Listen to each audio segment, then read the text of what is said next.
नमस्कार साथियों, एक बार पुनः आप सभी का स्वागत है।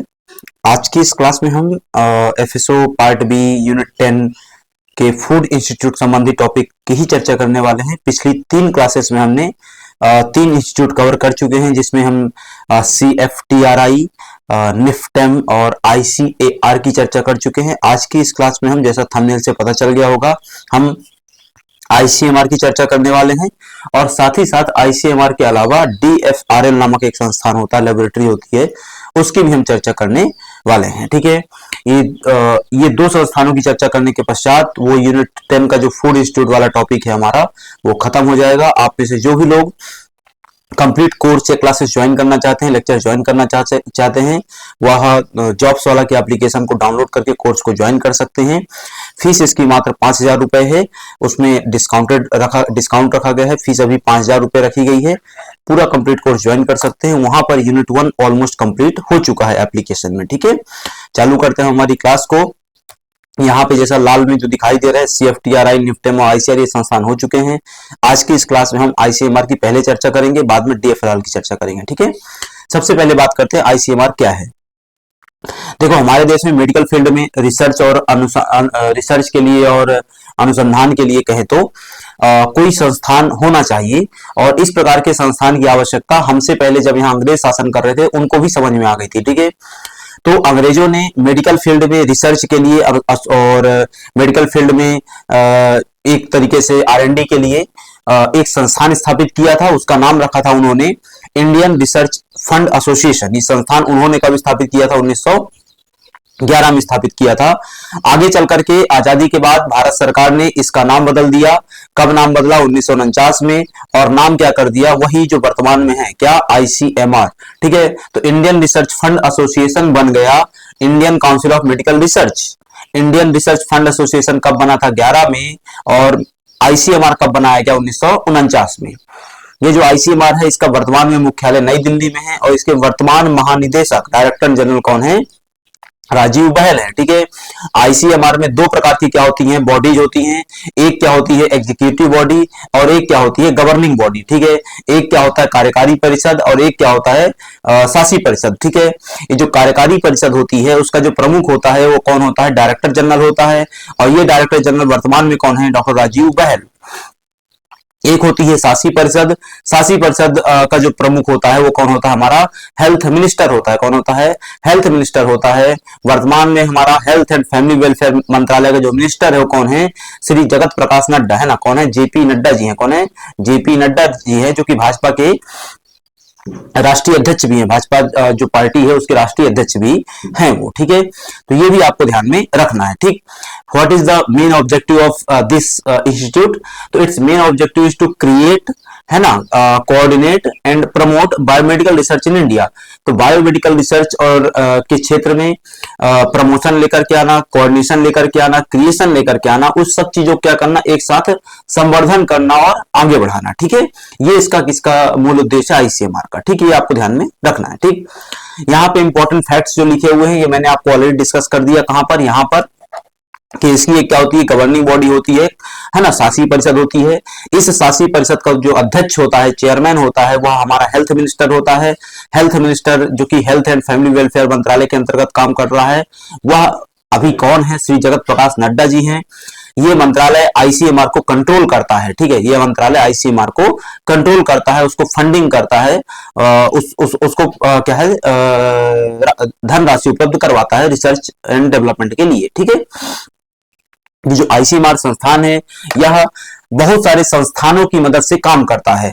हमने जैसे पिछली क्लास में कल देखा था कि जो ICAR था वह अपनी 113 के लगभग संस्थान, यूनिवर्सिटीज आदि आदि की मदद से काम करता है। वैसे ही ICMR भी बहुत सारे संस्थानों की मदद से काम करता है। ठीक है, अब जो ICMR बहुत सारे संस्थान की मदद से काम करता है, उसमें हमको सिर्फ 3 संस्थान देखने हैं जो कि मध्य प्रदेश में भी काम कर रहे हैं। ठीक है, उसमें एक आता है सबसे पहले NCDRI, national centre for disease informatics and research. ठीक है, क्या है? National centre for disease informatics and research. ये भोपाल में है, 2010 में स्थापित किया गया था। यह ICMR के अंडर काम करता है। ठीक है, दूसरा आता है BMHRC, Bhopal memorial hospital research centre. यह 1998 में भोपाल में स्थापित किया गया था। किस उद्देश्य से स्थापित किया गया था इसको?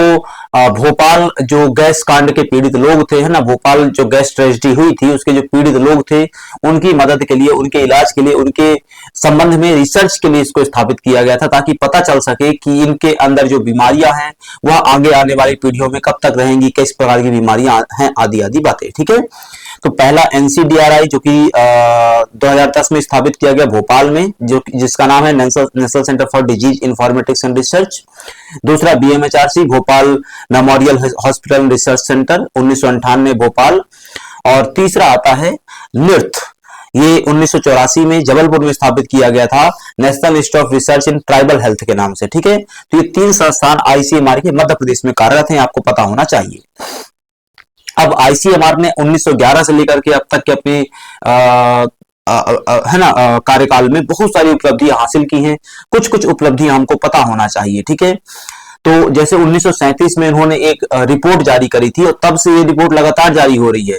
इस रिपोर्ट की चर्चा हम भी हमारे सिलेबस में करेंगे, अभी नहीं, जब हम न्यूट्रिशन के बारे में पढ़ेंगे तब चर्चा करेंगे। ठीक है, आईसीएमआर की रिपोर्ट 1937 में जो पब्लिश हुई थी वो national nutrition value of Indian foods and educate diets के नाम से पब्लिश की गई थी। ठीक है, क्या नाम था? Nutrition value of Indian foods and educate diets, इसके नाम से 1937 में एक रिपोर्ट पब्लिश की गई थी। आगे चल करके ये रिपोर्ट अलग अलग नामों से लगातार पब्लिश होती रही है। इस प्रकार की एक रिपोर्ट जो 2022 में पब्लिश हुई थी, हम भी उसकी चर्चा करेंगे, जिसमें बताया गया था एक नॉर्मल ह्यूमन को, है ना, मेल को और फीमेल को, दोनों को अलग अलग बताया गया कितनी डाइट लेनी चाहिए, कितना पोषण मिलना चाहिए, कितना उसमें बैलेंस डाइट का मतलब होता है, कितना उसमें आरडीए होता है ना, इस सब के बारे में हम चर्चा करेंगे। ठीक है, आगे चल करके 1941 में इन्होंने बायोमेडिकल रिसर्च फेलोशिप चालू की थी, ताकि क्या हो सके, ताकि स्टूडेंट्स को एनकरेज किया जा सके for research in the field of medical science. ठीक है, तो मेडिकल क्षेत्र में रिसर्च और अनुसंधान के लिए छात्रों को प्रोत्साहित करने के उद्देश्य से एक बायोमेडिकल रिसर्च फेलोशिप चालू की गई थी। ठीक है, 1949 में इन्होंने नेशनल फाइलेरिया कंट्रोल प्रोग्राम चालू किया था ना, क्या चालू किया था?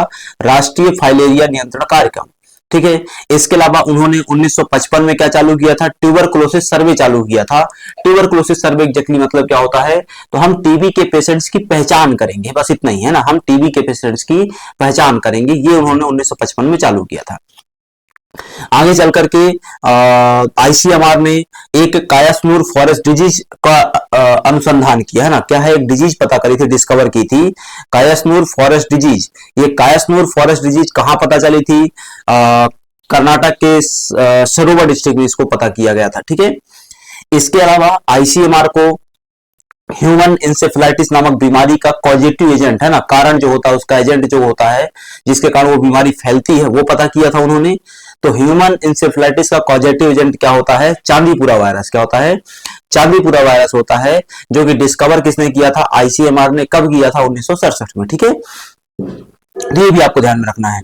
इसके अलावा इन्होंने आईसीएमआर ने हेपेटाइटिस ई का भी डिस्कवर किया था 1980 में। ठीक है, एक ये है। इसके अलावा इन्होंने एक एटलस तैयार किया था। ये एटलस क्या था? तो first genetic Atlas of Indian tribes was compiled in the year 1984। ये ट्राइब्स के जेनेटिक एटलस बनाने की आवश्यकता क्यों पड़ी? देखो, वापस से जैसे आज की तारीख में बात करूं तो एक बीमारी है सिकल सेल एनीमिया, है ना। क्या बीमारी है? Sickle cell anaemia. अब सिकल सेल एनीमिया के पेशेंट की यदि हम बात करें तो मोर देन 90% पेशेंट भारत में सिकल सेल एनीमिया के कौन सी कैटेगरी से आते हैं? ट्राइबल कैटेगरी से। कौन सी? ट्राइबल कैटेगरी से आते हैं। ट्राइबल या जनजातीय लोग जो है उनमें से अधिकांश लोग क्या है, आपको सिकल सेल एनीमिया के पेशेंट मिल जाएंगे, अथवा सिकल सेल एनीमिया के अधिकांश पेशेंट कहां से मिलेंगे?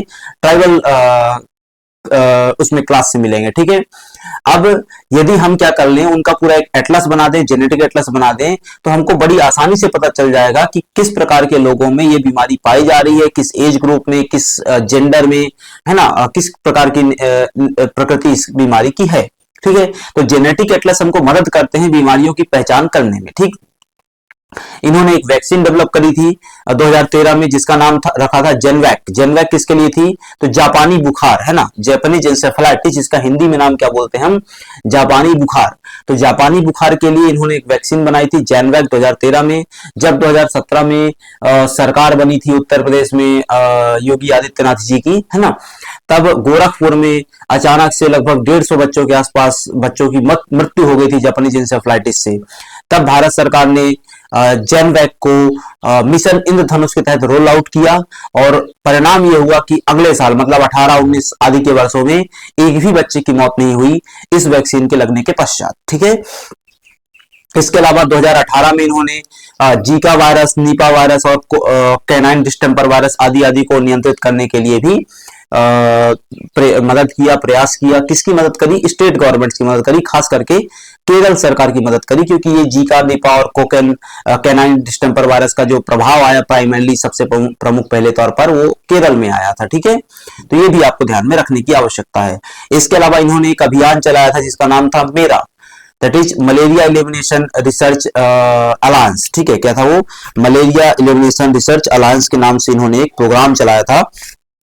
वो प्रोग्राम भी आप थोड़ा सा ध्यान में रख सकते हैं। ठीक है, तो ये एग्जैक्टली उनकी क्या थी, कुछ उपलब्धियां थी, कुछ इस रिसर्च फील्ड में उनका क्या था, योगदान था। ठीक है, आखिरी में आता है इनका एक कोविड-19 को लेकर के कि कोविड-19 में इन्होंने फंडिंग करी। क्या फंडिंग करी? तो कोवैक्सीन के डेवलपमेंट में फंडिंग करी थी। इसके अलावा कोविड की पहचान के लिए आरटीपीसीआर और एलिजा टेस्ट यूज किए जा सकते हैं। आरटीपीसीआर और एलिजा पहले से होते थे, बस उनको यहाँ पे यूज किया जा सकता है। इसको लेकर के इन्होंने क्या किया, रिसर्च किया था और बाद में आरटीपीसीआर और एलिजा टेस्ट के माध्यम से ही क्या किया गया, कोविड की पहचान की गई थी। पेशेंट्स में कोविड की पहचान की जाती थी। ठीक है, इसके अलावा आखिरी में आता है कि इन्होंने ई सिगरेट पर बैन लगाने के लिए भारत सरकार को रिकमेंड किया था और बाद में भारत सरकार ने ई सिगरेट पर बैन लगा दिया था। ठीक है, तो ये पूरी बातें हमारी किसके बारे में थी, आईसीएमआर के बारे में थी, जो कि आपको पता होनी चाहिए। ठीक, अब हम बात करते हैं डीएफआरएल के बारे में, है ना। डीएफआरएल एक क्या है, तो इसको पूरा समझ लो। देखो हमारे देश में आर्म्ड फोर्सेस हैं जिसमें पैरामिलिट्री फोर्सेस भी आ जाती हैं, है ना, नेवी, आर्मी और एयरफोर्स भी आ जाती है। ये सब लोग जो बॉर्डर में सुरक्षा कर रहे हैं बहुत एक्सट्रीम कंडीशन में काम करते हैं। जैसे उदाहरण के लिए कोई बीएसएफ वाले राजस्थान में काम कर रहे होंगे तो कितना हाई टेम्परेचर में काम कर रहे हैं बॉर्डर एरियाज में, जैसलमेर के बॉर्डर में। ठीक है, कोई जो सैनिक हैं वो सियाचिन में काम कर रहे होंगे ऑपरेशन मेघदूत के अंतर्गत, कितना लो टेम्परेचर है। ऐसे ही हमारी मार्कोस फोर्सेस हैं, हमारी नेवी फोर्सेस हैं। मार्कोस कमांडोज हैं, एग्जैक्टली फोर्सेस नहीं है। मार्कोस कमांडो जो है हमारे वो एक्सट्रीम कंडीशन में काम कर रहे हैं, जल थल नभ तीनों में। ठीक है, जो हमारी नेवी है वो हमेशा पानी के अंदर रह रही है, जो सबमरीन में काम करते हैं हमेशा पानी के अंदर रहते हैं। अब इस प्रकार की एक्सट्रीम कंडीशन में काम करने वाले जो हमारे आर्म फोर्सेस के लोग हैं उनको भी तो खाना चाहिए, उनको भी तो भोजन चाहिए, पौष्टिक भोजन चाहिए और ऐसा भोजन चाहिए जो लगातार उनको पोषण उपलब्ध करवाता रहे। तो इस फील्ड में क्या करना पड़ेगा, हमको रिसर्च करनी पड़ेगी। रिसर्च इसलिए करनी पड़ेगी ताकि हम ऐसे फूड प्रोडक्ट्स बना सके जो कि लॉन्ग लास्टिंग हो, जिनकी सेल्फ लाइफ ज्यादा हो और पोषण गुणवत्ता भी क्या हो, ज्यादा हो। तो इन सब चीजों को ध्यान में रखते हुए डीआरडीओ ने एक लेबोरेटरी बनाई थी, डीएफआरएल, डिफेंस फूड रिसर्च लेबोरेटरी। ठीक है, तो ये पूरा कहानी अभी हमको क्या है समझना है। ठीक है, तो डीएफआरएल किसके अंतर्गत काम करता है, तो डीएफआरएल काम करता है लाइफ साइंस डायरेक्टरेट के अंतर्गत, ध्यान में रखना। ठीक है, डीएफआरएल जो है, डीएफआरएल किसके अंतर्गत काम करता है, लाइफ साइंस लेबोरेटरी के अंतर्गत। लाइफ साइंस लेबोरेटरी किसके अंतर्गत काम करती है, डीआरडीओ के अंतर्गत। डीआरडीओ किसके अंतर्गत काम करता है, मिनिस्ट्री ऑफ डिफेंस के अंतर्गत। ठीक है, ये एक सीक्वेंस है। तो डीएफआरएल के ऊपर कौन है, लाइफ साइंस डायरेक्टरेट है, उसके ऊपर कौन है, डीआरडीओ है, उसके ऊपर कौन है, मिनिस्ट्री ऑफ डिफेंस है। ठीक है, ये उसकी पूरी क्या है, कंटिन्यूएशन है। क्या काम कर रहे हैं, क्यों कर रहे हैं, वो मैंने पीछे आपको बता दिया कि रिसर्च एंड डेवलपमेंट करना है इन फूड टेक्नोलॉजी में ताकि बेहतर न्यूट्रिशनल फूड प्रोडक्ट प्रोवाइड किया जा सके और लॉजिस्टिक में भी चैलेंजेस ना आए। लॉजिस्टिक में चैलेंज क्या मतलब, यहाँ पे क्या है भाई, सियाचिन में खाना लेकर के जाना है तो खाना का वजन भी तो कम होना चाहिए लेकिन गुणवत्ता भी ज्यादा होनी चाहिए, पोषण भी ज्यादा होना चाहिए। ठीक है, इस तरीके से इसकी स्थापना 1961 में 28 दिसंबर 1961 को की गई थी। इसके वर्तमान जो डायरेक्टर जनरल हैं वो हैं डॉक्टर एडी सेमवाल। कौन है, डॉक्टर एडी सेमवाल। 1961 में 28 दिसंबर 1961 को स्थापित किया गया था। एडी सेमवाल इसके करंट डायरेक्टर हैं। लोकेशन इसका हेडक्वार्टर कहां पर है, तो मैसूर कर्नाटक में इसका हेडक्वार्टर है। ठीक है, ये डीएफआरएल के बारे में क्या थी, पूरी बातें थी। ठीक है। ऑब्जेक्टिव वगैरह हमने ऑलरेडी पढ़ लिया। ह्यूमैनिटेरियन एफर्ट, दरअसल 2015 में जब चेन्नई में बाढ़ आई थी तो उन्होंने क्या किया था, रेडी टू ईट फूड का विकास किया था, डेवलपमेंट किया था, तो एग्जैक्टली वो पॉइंट लिखा हुआ है। ठीक है, तो ये पूरी हमारी बातें किसके बारे में थी, डीएफआरएल के बारे में थी। ठीक है, यहां से हमारा जो एक कहना चाहिए यूनिट 10 के फूड इंस्टीट्यूट वाले टॉपिक थे, है ना, आखिरी टॉपिक जो था वो हमारा खत्म हो चुका है। कल की क्लास में हम कुछ नए टॉपिक पे चर्चा करेंगे, नई बातों पे चर्चा करेंगे। आप में से जो भी लोग पूरा कोर्स ज्वाइन करना चाहते हैं वह मुझसे संपर्क कर सकते हैं, अथवा जॉब्स वाला का एप्लीकेशन ज्वाइन कर सकते हैं। 5000 रुपीज फीस है, जिसमें पूरे लेक्चर्स कवर करवाए जा रहे हैं। वहां यूनिट 1 ऑलमोस्ट खत्म हो चुका है। ठीक है, तो वहां से भी जुड़ा जा सकता है। इसके अलावा नोट्स और टेस्ट सीरीज के माध्यम से भी जुड़ा जा सकता है। आज की क्लास हम यहीं बाइंड अप करेंगे, मिलेंगे अगली क्लास में। तब तक के लिए आप सभी का धन्यवाद।